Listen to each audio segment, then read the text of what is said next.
Amin ya Allah ya Rabbal.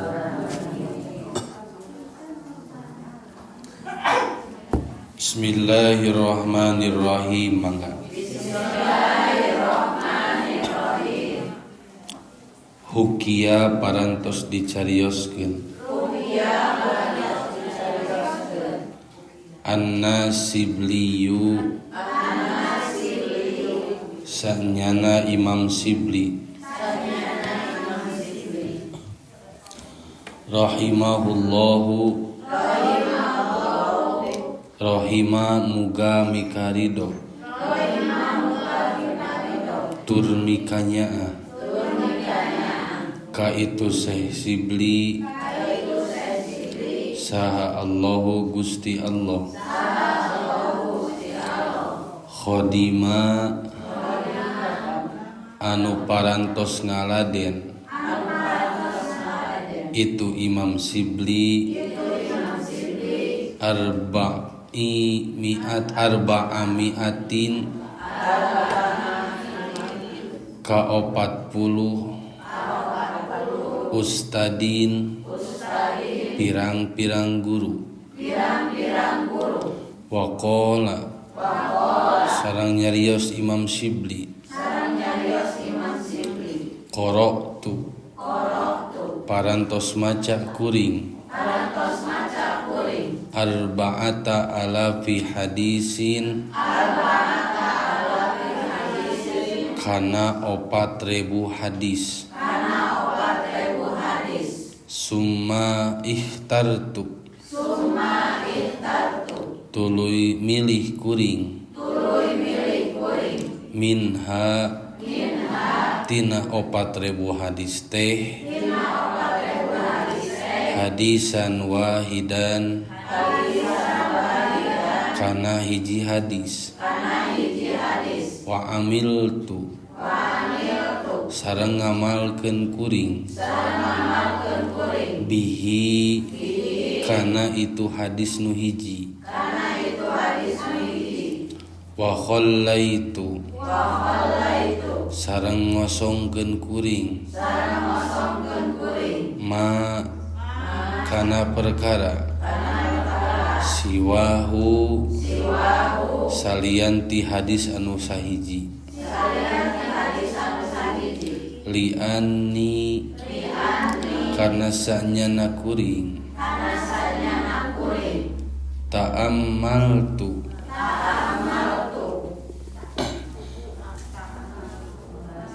parantos mikir-mikir kuring hu kana itu hadis fawajadtu maka manggihan kuring kholasi kana ringkesan kuring tawa kana inti sarina wanajati jeung kasalamatan pikeun kuring fihi tina itu hadis wakana sareng buktos ilmul awwalina mungguh ilmu-ilmu anu kapungkur wal akhirina jeung mungguh ilmu-ilmu anu bakal datang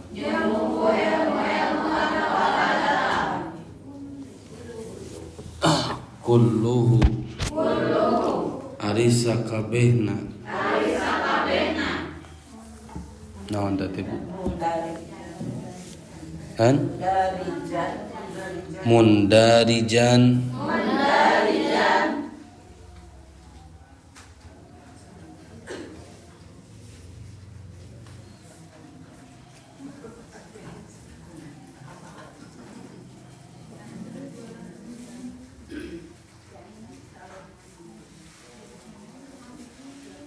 naon mundarijan teh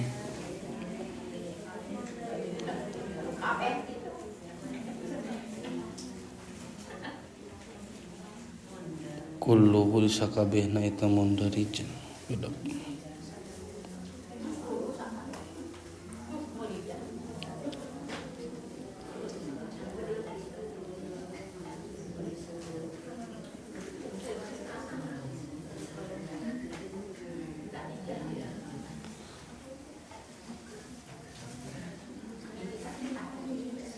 Mundarijan anu terkandung fihi dina itu hadis.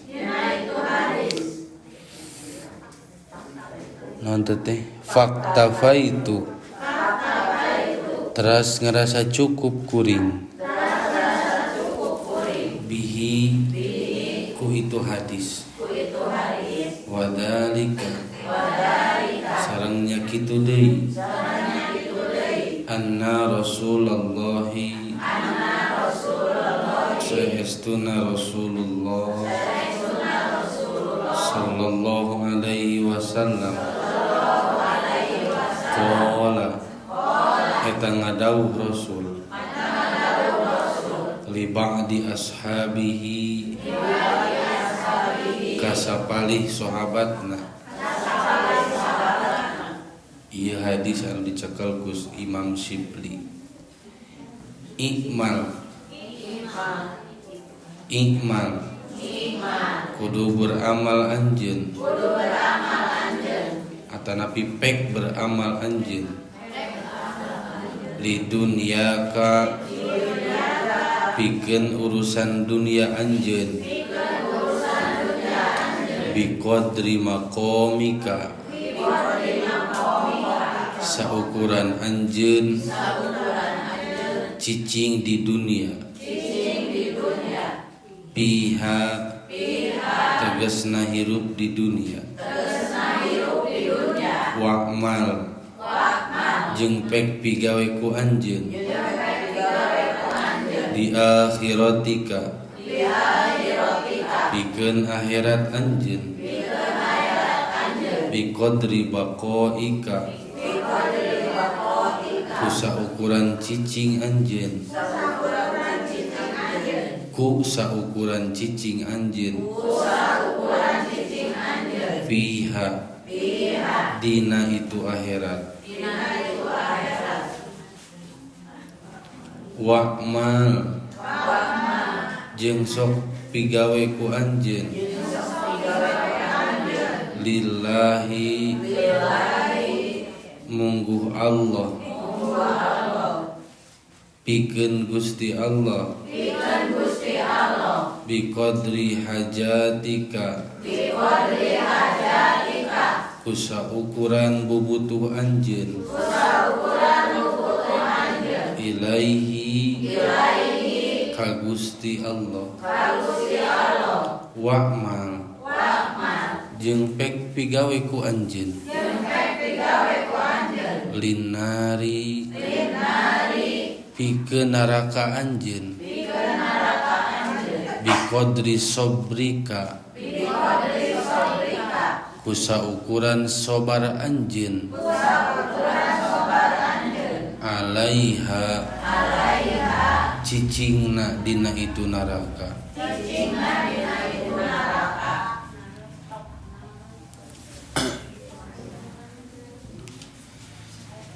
Bismillahirrahmanirrahim.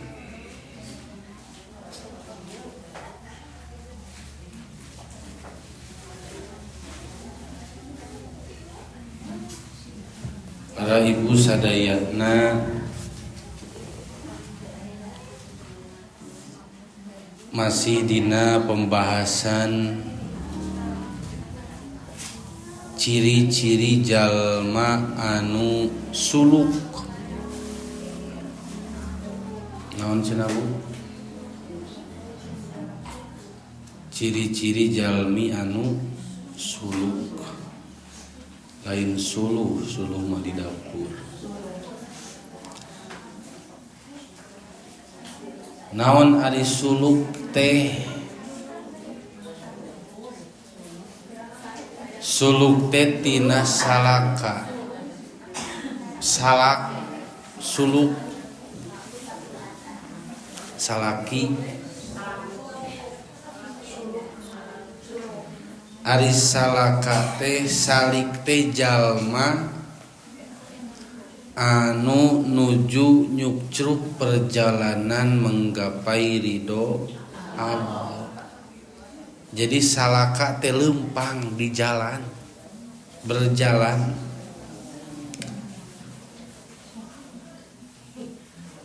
anu usik.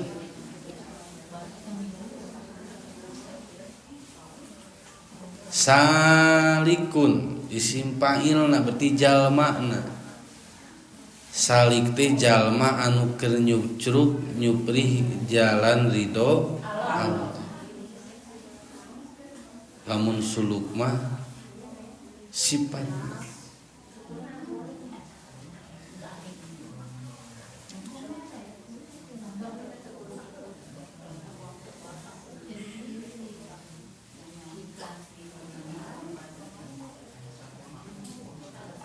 Tos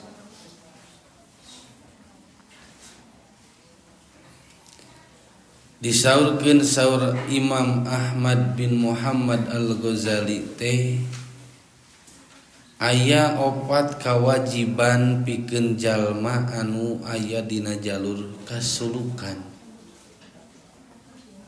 Jalmi-jalmi anu nuju di jalan nyuprih ridho Allah teh ngagaduhan opat kawajiban. Nembe dibahas dua kamari. Hiji, kudu ngagaduhan patekadan anu bener, anu sohe, anu kuat, anu teu aya dina jero patekadana teh pabid ahan. Maksud pabid ahan dina patekadan teh ulah kacampuran patekadanana ku kayakinan anu sejena. Ibu ari ibu iman ka Allah, percaya ka Rasul, osok netepan, yakin Allah nu mere rezeki, yakin Allah nu mere ajal, ngagebeg teu lamun teu boga duit. Ciri urang geus bid'ah dina patekadan.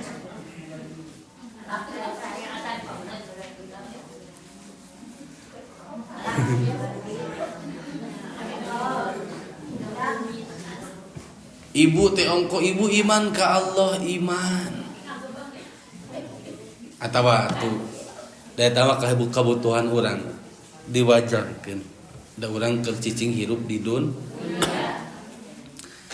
Ibu yakin cilaka bagja jeung jodoh jeung sagarupa teh diatur ku Allah. Aya keneh nu sok nyimpen jimat dina dompet.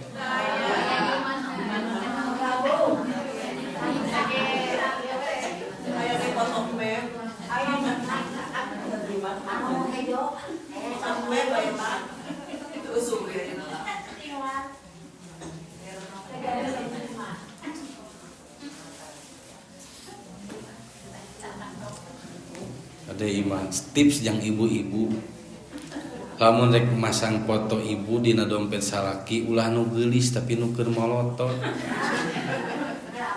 Lamun ibu masang foto nu geulis mah moal sieun lalaki mun salaki urang mawa duit dina loket ari kitu pas muka loket ibu geus molotot moal jadi mawa duitna. Cocokan foto cenah molotot kemudian aslina.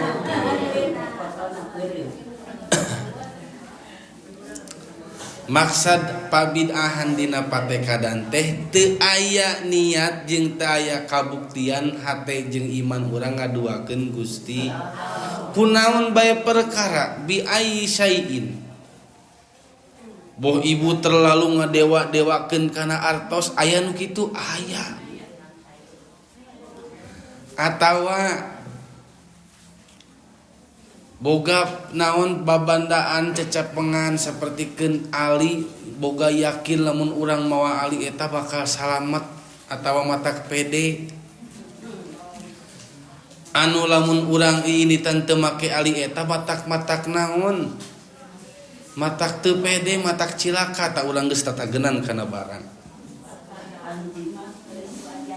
sami jimat gitu piceunna nih eueuh teu boga tepak gawe.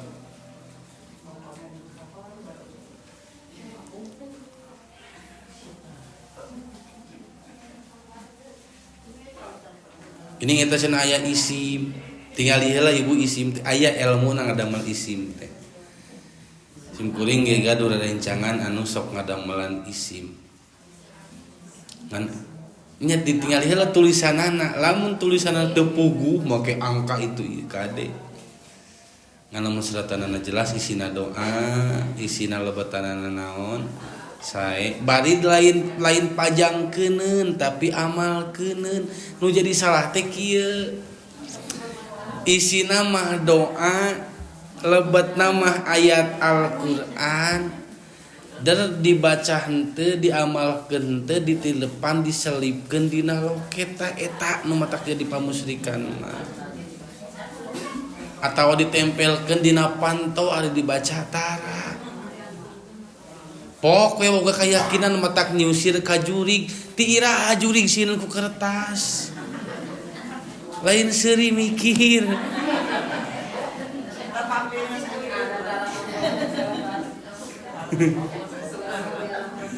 Allah ya kali.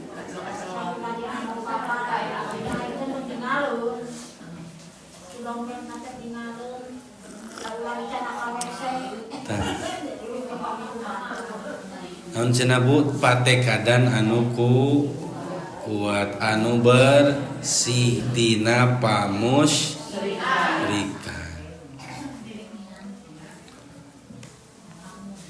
Atawa ibu misalkeun teh boga hiji benda anu pas ibu teh hiji waktu dibari apes ku Allah cilaka heg kulantaran aya benda eta dina awak urang salamet. Bisa aya jalmi ti poros ibu muragna tangkal heg ngait. Sinaona teh si Ali nate ngait kana naon? Kana tali atawa kana rungkang kana naon kanu matak ngait ngagantung jelema teh salamet tina naon? Tina labuhna nepikeun ka wah ieu mah cenah aya naonan. Aya nu nyicingan cenah Ali teh sidik eta teh panulung saha? Panulung Allah. Allah nama poek leungit nu aya teh naonana Ali na yakin urang teh eta Ali boga tapak gawe tanu kitu ibu mah jadi pamurtadan teh teu karasa. Kumaha cenah ujang lamun kieu?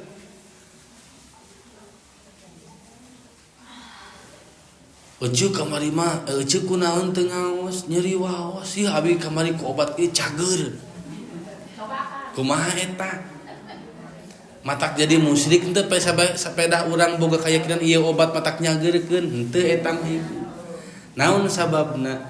Tos ilahar ari nu ngaran obat mah matak jadi syariat nyager jeung deui ku urang nyebutkeun eta obat bisa nyageurkeun teh teu ngarobah kayakinan urang nu nyageurkeun mah saha? Kartos ari sabangsaning obat teh matak ngabengkolkeun kana patekadan ngan aya hiji dua anu matak jadi cilaka.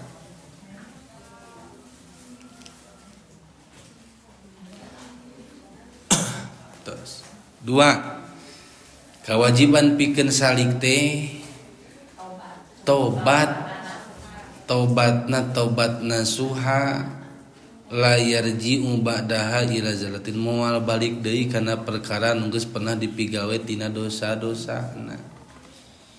Sedengkeun eta ibu abot kacida berat ngaran tobat teh sanes berat ku nyebutkeun astagfirullahna berat teh hese nyakal bertahanna angger aya kesempatan masuk kadang-kadang balik deui balik diimbung-imbung oge ibu ngaran-ngaran datang kesempatan setan mababari ngagoda urang.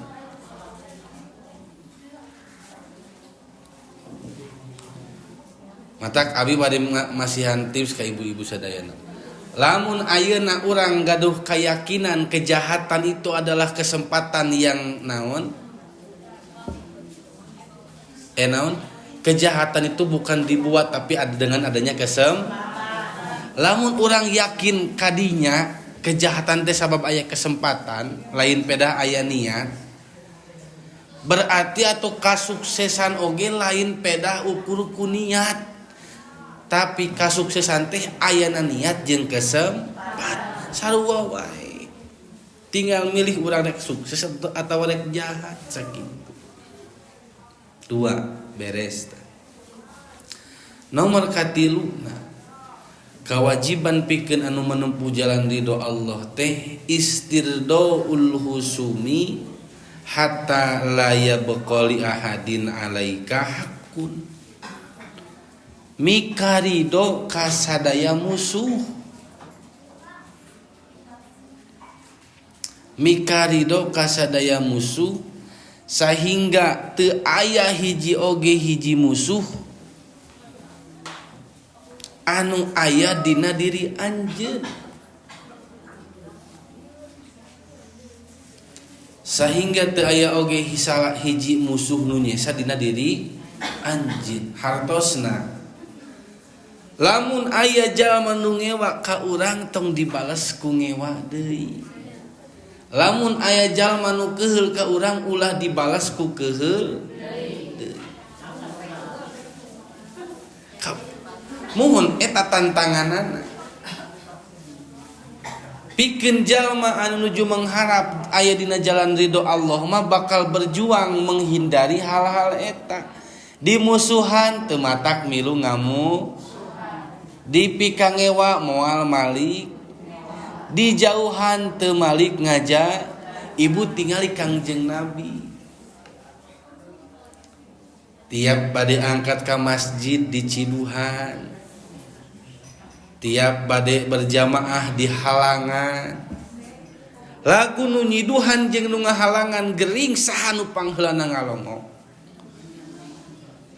Padahal di nyiduhan Nabi ngahalangan Nabi diparentah ku Abu Lahab jeung Abu Jahal anu ngalongok kalah Kangjeng Nabi bari mawa anteuran lain lengo. Urang mah daek ku daekna ngalongok lengo ngalongok teh. Kangjeng Nabi mah ibu kajal manu dipikangewana. Nyanak naon bubuahan. Duikeun ka ngecelak eta cisocana jalma nu ngewa ka Kangjeng Nabi. Lamun mah bener cenah Muhammad teh jelema naon buraung moal mungkin ngalongok kuring anu leuwih buraung. Bahkan jeung mawa susuguh sagala cik cenah nu buraung teh kuring atau Muhammad. Ceurik ibu anu nyiduhan Kangjeng Nabi langsung tobat langsung naon maca syahadat. Tuh ngelehkeun seuneu mah teu kudu ku seuneu deui. Reku es, reku cai, reku taneuh. Bisa ku seuneu deui ngan hurung heula. Ke ngadaguan beak kakara bisa pareumeun kitu. Artina moal aya nu nyesa lamun seuneu panggih jeung seuneu salianti karuksakan. Jalma anu ngewa tumiba jeung jalma nu ngewa moal aya kahadean dina jerona. Nu aya ge kahadean anu aya bakal beak kaduru. Jadi jalma anu nuju dina jalan ridho Allah mah berusaha menghindari permusuhan. Atuh kumaha lamun tos kaiket aya nama musuhan, lubarkeun we urang mah tong nganggap eta jelema teh musuh urang. Kecuali upami eta jalma teh kafir harobi. Kan ibu aya muslim, aya kafir dimi, aya kafir kitabi, aya kafir harobi. Ari muslim saha urang? Kafir dimi saha? Kafir nama ngan teu ngamusuhan ka urang. Bahkan hidup berdampingan jeung urang sapertikeun mana? Sapertikeun tukang emas di pengkolan, tukang parabot, tukang elektronik di peng, orang Cina hungkul teh kafir dimi, teu meunang jeung haram di peranganna oge. Aya kafir kitabi teh jalma kafir anu nyekel pageuh kana kitab-kitab anu samemehna ngantos teu aya ayeuna mah. Aya deui kafir harobi teh kafir jaba merangan sapertikeun Israel anu ayeuna keur nyerang dulur urang Palestina ki. Wajib di peranganana wajib. Cacakan ka kafir dimi wae urang teh haram meranganana. Komo atuh ka dulur urang sesama muslim. Nah ari urang beut sok papasean kene. Nah urang beut sok musuhan kene bari teu pira. Ya Allah ya Rabbi. budak jeung budak pedah pasea silih sigeung ngaran kolot nepikeun karame lemur jeung lembur pasea. Bahkan ibu di Gorontalo belah ditu di Sulawesi aya kajadian anu lucu. Tatangga jeung tatangga pasea nepikeun ka lembur jeung lembur tawuran gara-gara naon meupeskeun piring. Cek abdi butuh piring mah ka imah loba keneh. Bae beak oge atohna. Teuing kamarana tuh da piring teh Allah dina salosin satengah tinggal 2 siki. Rasaan cita abdi teh dahar di masjid sangu keneh. Nah piring di imah bet seet. Allah Rabbi. Tas jauhan sifat iri dengki hasud kabatur. Lamun aya batur nu mika ngewa ka urang urang mah ulah milu mika. 4 kewajiban pikeun jalma anu nuju dina jalan Allah, pikeun jalma anu mengharap berjuang dina jalan Allah teh naon? Tahsilul ilmi syariati qadra ma tu'adda bihi awamirullahi ta'ala summa minal ulumil ukhra ma takunu bihi an-najatu. Hasil ngahasilkeun ilmu, hasilna ilmu agama, hasilna ajaran-ajaran ilmu Allah pikeun diri urang sadayana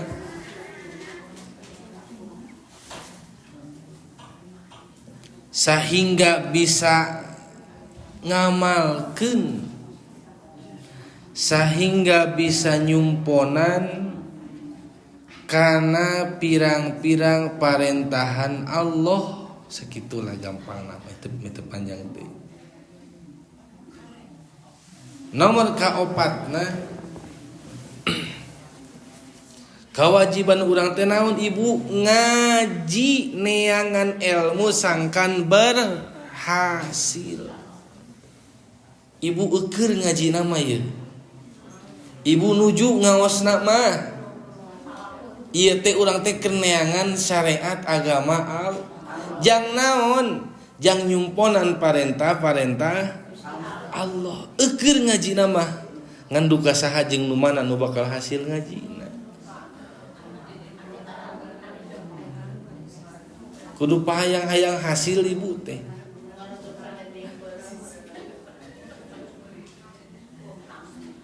Ulah kalah tinggal lamun tina usaha mah naon tani tinggal daki dagang tinggal hutang. Ulah kagolongkeun jalmi ayyakuna siyabahu siyabal anbiya'i wa amalahu amalal jabbarin. Ulah kagolongkeun urang mah bu baju nama baju para nabi. Mana baju para nabi teh nu disyariatkeun ku Kangjeng Nabi nutupan aurat, bahkan mararahal, bahkan nepikeun ka aya tiung anu hargana samotore aya Allah ya karim. Moal balina kita moal kapeser ku urang. Acuk nama gaya ginding nutupan aurat, ngagebay sasapu ibu di jalan teh. Pokona mah si ece eta mah disebutna ge seksi kebersihan. Naon da tiap balik ngaji teh nyapukeun jalan. Angwana nama ginding nutupan aurat, nuturkeun syariat Nabi tapi wa amaluhu amalal jabarin. Amalna sapertikeun amalan-amalan kafir jeung jabariyah. Mana sok dengki jeung iri hasud ka batu, sok ngobrolkeun ka awonan. Tingali ibu Abu Lahab jeung Abu Jahal anggawanana sok make gamis tara. Abu Jahal teh ibu sok dijarubah bodas unggal poe ge, sok make udeng unggal poe oge. Brewokan jiga kiai urang, jiga ulama urang akur brewokan nama, akur diudeng nama, akur gamis nama. Tapi nah urang rek percaya kana baju atau rek kana keimananana. matak ulah katipu ku baju teh kitu. Bisi aya nu ka dieu kena dijubah, kena geus huisna geus bodas, naon da huis mah bodas. Naon kena jangotna brewokna kanal jeba geus bodas mamawa iteuk, kade ulah sok babari urang nyalaman. Da aya nama ibu huis bisa diwarnaan, jangot bisa diwarnaan. Iteuk tinggal nyieun ka Mang Kosim babari. Ulah sok katipu ku ango. Soalnya orang Indonesia mah babari katipu. Dare dibobodo. Manya aya titel lama anu lah. Maca kitab ti kenca kakatuhu. Nyan ti katuhu nya bener ti kenca kakatuhu gitu juga maca buku huruf abjad. Menyeting ongko ajengan, ongko kiai, ongko buka pesantren gitu kieu. Manya maca kitab tibalik. Ibu kan maca kitab mah ketika tuhu kakencanya. Ibu ti kenca kakatuhu juga maca undang-undang dasar. Dikasiri. Aya wae ah. Cak tong katipu ku ango. Terus opat tak kewajiban kangge urang teh hiji nyekel pageuh syariat patekadan gaduh patekadan anu bener. Nomor kaduna kudu bisa tobat nasuha. Nomor katiruna kudu ridho kana pagawean musuh. Ridho teh maksudna kumaha hindari. Nomor kaopatna hasilkeun ilmu anuman. Hukiya an-Nasibli rahimahullahu khadimu arba'ati ustadin. Dihikayatkeun aya jenengan seorang imam besar nu namina Imam Shibli. Tiasa dipilari ku ibu bisi ibu gaduh HP. Sok engke wi ngaos cek Imam Shibli desa.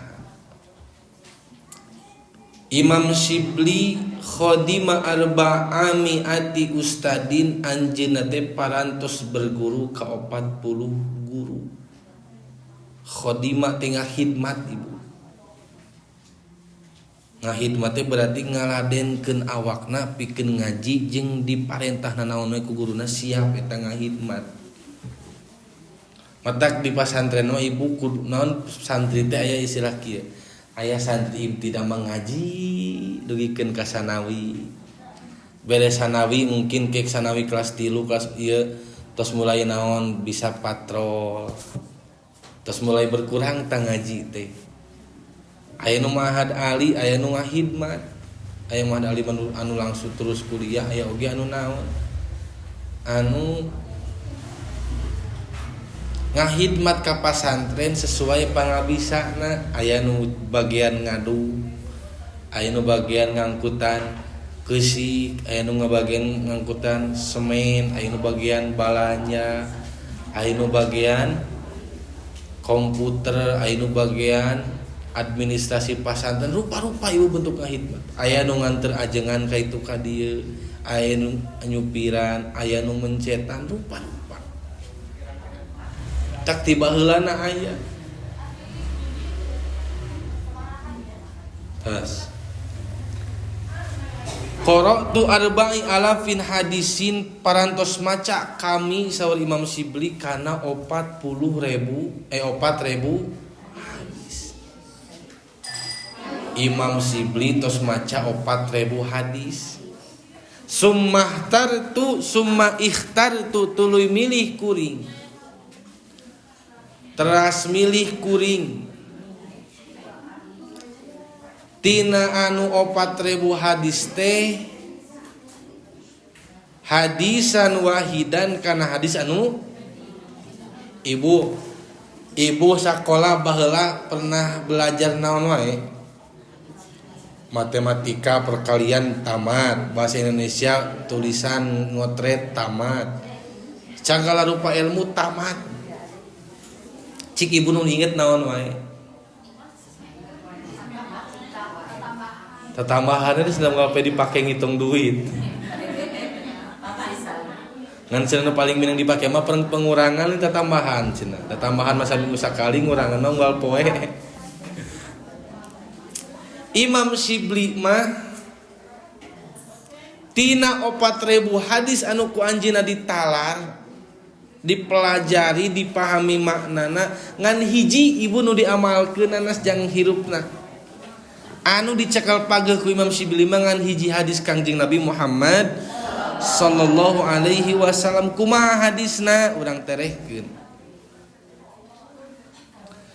Qala ngadawu Kangjeng Nabi Muhammad sallallahu alaihi wasallam, ikmal lidunyaka biqadri maqamika fiha. Saur Kangjeng Nabi, ikmal lidunyaka sok amal anjeun di dunia biqadri maqamika salila anjeun cicing di dunia. Sok pigawe ku urang pangabutuh urang di dunia naon wae biqadri maqamika saukuran urang teh bakal hirup di dunia sakiteueun taun. Isa lamun bade nganggo ukuran yuswa Kangjeng Nabi, berarti urang berpatokan kana yuswa 63 tahun. Berarti ibu teh kudu ngagaduhan cecekelan hirup di dunia teh gambaran 63 tahunan. Ibu ngagaduhan harta, eta harta kudu cukup jang hirup ibu 63 tahunan. Hartina naon? Ibu kedah totalitas urang hirup di dunia teh kudu bener-bener ulah sakahayang. Da urang tempatna cicing di dunia mah dengan penuh kemewahan. Cenah geuning hirup teh kieu wae urangna teu boga kahayang ibu. Geuning batur mah balaleung sok grabu. Baheula keur zaman mimiti aya Alfamart di Bagenit. Emut ibu di Gapura. Baheula nu biasana ibu balanya ka pasar. Pindah ayeuna mah ka mana? Ka Alfa. Aya teh nu kabayang teten bakal sagede kitu ayeuna. Teu aya. Naon sababna orang-urang mah mentalna we jeung batur mah boga kahayang nu ahirna jegur kieu, jegur kitu, jegur kieu. Mata sok persiapkeun dunia urang samampu urang jeung sakahayang urang kira-kira urang teh bakal targetna sakitu. Terus wa'mal li akhiratika biqadri baqaika fiha. Sok amal anjeun jang akhirat sak ukuran urang teh bakal langgeng cicing di mana. Lamun ibu ditakdirkeun hirup 63 tahun. Heg urang teh yakin bakal maot, bakal pindah alam ka mana? Ibu rek ka akhirat moal. Ibu rek ka akhirat moal. Rek salilan di dunia moal. Bakal maot urang bakal arek maot. Bisi moal. Geus nyanak naon ibu geus nyiapkeun naon jang maot. Sedangkan saur Kangjeng Nabi mah sok anjeun beramal jang akhirat, urang teh da sing sadar bakal cicing langgeng di mana? Di akhirat. Manya ari kana dunia urang adu belajar bebeakan ti susu ti dungdung subuh-subuh geus tiris-tiris geus ka sawah. Peuting-peuting ngadenge loba beureut gede teang ku urang ka sawah teh. Nah ari kana akhirat. Terus kudu amal anjeun kana akhirat teh sakumaha urang bakal salamina cicing di mana? Di seueurkeun amal akhirat. Wa'mal lillahi, sok anjeun beramal pikeun Allah saukuran hajat-hajat anjeun ka Gusti Allah.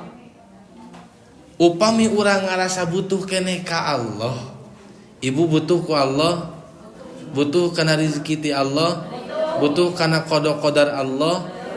atuh berarti urang kudu bisa nyumponan kana karidoan Gusti Allah. Sing bisa menangkeun ridho Allah. Sok ibu unggal poe manyun ka salaki ridoeun moal ka urang. Moal. Salaki bakal hare-hare gawean lagi mending keneng useup we. Mending keneng ngelek hayam we. Terus pamajikan lagi molotot wae. Coba mun ibu bager nganggu ka naon kacaroge sumangat ta ini tangge cara salaki urang naon sababna urang nyumponan kana kahoyong caro tah kitu ge ka Allah ibu lamun urang seueur kahoyong ka Allah sok cumponan kahoyong Allah na heula ulah egois ari kahayang urang hayang dicumponan ari kahayang Allah di hare-hare keun cik Allah teh saha elu meureun kitu jidai terakhir wa'mal linnari jeung sok anjeun amal jang naraka anjeun bi qadri sabrika alaiha saukuran sabarna anjeun dina jero neraka ibu hoyong ka neraka nah teu beut sok resep pinarakaeun ibu ari ngagibah neraka sanes ari hasud neraka sanes keheul ka salaki neraka sanes nyarekan budak neraka sanes ngantep budak teu daek ngaji teu daek sakola neraka lain nah atuh kurang bet diarantep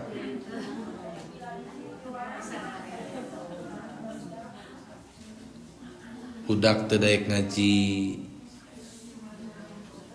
indungna bapana hare-hare kana ngaji terus naon deui ibu sok ngewa boga hate hasud goreng ka batur eta teh pinarakaeunin bu lamun urang jongjon keneh kudu kitu sok we ibu sok ulah sieun sok tuluikeun hasudna mangga teraskeun gibahna teraskeun ngewa ka salakina sok we asal nu penting mah naon urang sing sabar dina neraka engke kitu meureun hartosna naon ieu teh pangeling ti Rasulullah yen urang teh sing bisa nebihan lamun ibu yakin urang moal bisa sabar calik di neraka atuh tebihan larangan-larangan anu matak pinara ya Allah paingan Imam Syibli tina 4000 hadis mung nyandak hadis nu ieu naon isina sok amalkeun anjeun urusan dunia seukuran anjeun hirup di dunya sabab urang lagi eukeur di dunya ngan ulah kalewat batas naon sababna urang ge boga kewajiban jang urusan pi akhirat urusan dunia ibu keur hirup di dunia bisa beramal jang dunia tapi urusan akhirat teu bisa ibu ke ngadaguan cicing di akhirat urusan amal akhirat gumantung kana urusan urang keur aya di mana di dunia teu bisa ibu geus maot beramal teu bisa mata mengpeng di dunia kene urang sok seueurkeun amal dunia ke naon deui deubelan deui oge amal akhirat seueurkeun oge urang nyumponan ridho Allah milarian ridho Allah oge tebihan hal-hal anu matak ngajerumuskeun urang kana seueuna neraka Gusti minimal teu tiasa ngeureunang atuh jauhan minimal teu tiasa ngajauhan atuh rem salit-salit sakamampuan urang sadayana supaya naon supaya urang teh bukti tujuan urang hayang jadi salik tujuan urang hayang jadi jalma anu diriduan ku Allah tah jalanna sapertoskeun kieu kapan ibu sok naroskeun din jalan ka Bandung lamun tumpak kareta ka mana cek jalma cek ibu teh naik ka leuwih goong teu leuwih goong tumpak kareta meuli tiket tujuan urang ka mana mun ka Kiara Condong nya pesen tiket heula lamun ke Kiara Condong eureun di Kiara lamun di Cicalengka eureun di Cica jeung sajabahna dibejaan ku urang teh tah kitu ieu ge jalan menuju ridho Allah tah kieu carana seueur hal teh seueur pemberhentian di dunia ge kapan ibu keur sukses dieureunkeun ibu keur maksiat dieureunkeun eta teh hal teu Allah bu supaya urang bisa naon bisa siap-siap kan ibu kieu ibu rek ka Bandung rek ka Cicalengka ngalewateun sababaraha stasiunnya stasiun nagrek ka urang teh geus siap-siap rek bakal nepi ke Cicalengka tah kitu urang keur usaha nanjeur jebret eureun pepeling ti Allah, oh urang teh beureun kapopohoan kajong sakitu sing husnuzon ka Gusti Allah. Mudah-mudahan sing aya manfaatna. Qadanallahu wa iyyakum ajmain. Wallahul muwaffiq ila aqwamit thoriq. Wassalamualaikum warahmatullahi wabarakatuh. Salajengna urang sampun ka guru urang